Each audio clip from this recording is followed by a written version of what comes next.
So we asked, where does the natural interest and market potential lie? That's before we make any interventions to kind of shape the market. We've been talking about what people might be interested in. We've looked at 4 examples of what organizations are doing, but what are these households already doing? Well, overall, museums and galleries are the most popular with our panel. Bear in mind, this is a London sample, and so there are many free entry museums in London, but 42% say they have visited a museum or gallery in the last 12 months. Theme parks, zoos, and aquariums come next. They're much more popular with families with young children. Then what you might call cultural attractions come last, the historic sites, the botanic gardens. 27% had not attended anything. The majority of respondents paying for tickets to visitor attractions are paying £10 or more. 29% are paying £20 or more. So that is higher than our price elasticity of demand curve indicated. It's often the case that what people say in a survey hypothetical can be overridden by the actual attraction of a real value proposition. For performing arts, there's a much bigger proportion of non-attenders. 45% haven't attended at all in the last 12 months. Of the others, the demand distribution perhaps comes as no great surprise. Musicals are the most popular, down to plays, comedy, dance, pop music, and classical. As with visitor attractions, of those who paid, the vast majority paid £10 or more. Very few respondents are buying tickets for less than £10, and yet we know that's where the market says it is. But there is a bit of a disconnect here, and in part this is explained by lack of availability of low price tickets, especially at the ultra low price points that we're talking about. But given there is so much capacity out there and a market that is actively interested in visiting or attending these kinds of places at a low price, then we can perhaps begin to identify a potential opportunity. Of course, it does depend on the offer. So finally, we did ask people about prospective behavior. What are you theoretically interested in doing in future? And what are your perceived barriers? So we asked the panel which, if any, of the following London-based places they would be most interested in going to. Again, visitor attractions come out on top. So London Zoo, Tower of London, Kew Gardens. Musicals are most in demand for the performing arts. Art exhibitions, classical music and plays do least well. This is a reflection of where the latent demand is in the market before we take any steps to intervene and shape that market.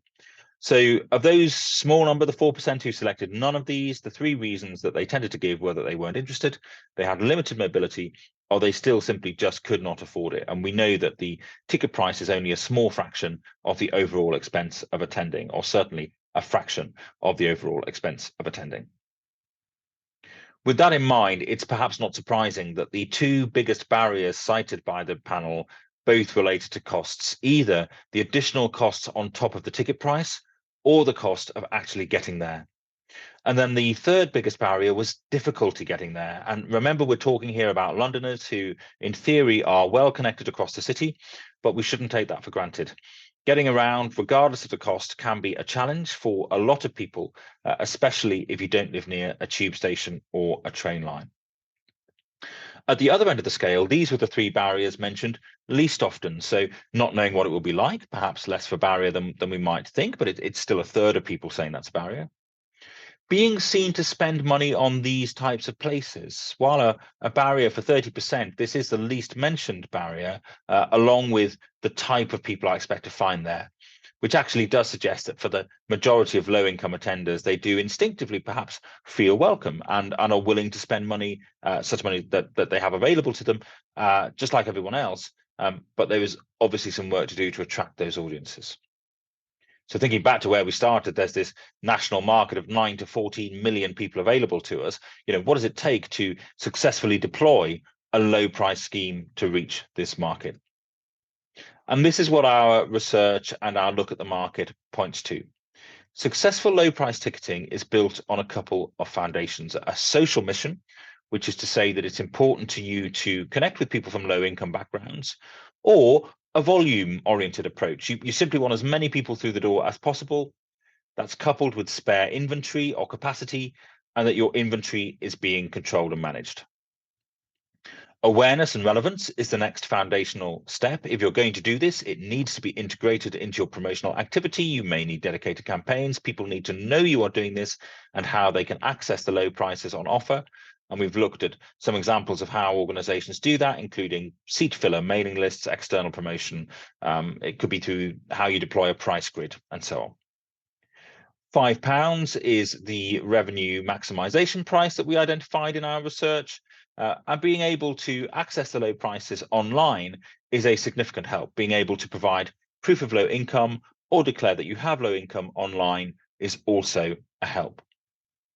Messaging which provides reassurance around what you can expect on site, and particularly around additional on-site spend, is important. And the icing on the cake is help with external barriers. So if you can do deals with transport providers, for example, to help remove barriers, or in your messaging, make clear that there's a mix of attendees and that people from low income backgrounds are not only welcome, but truly belong, all of this helps.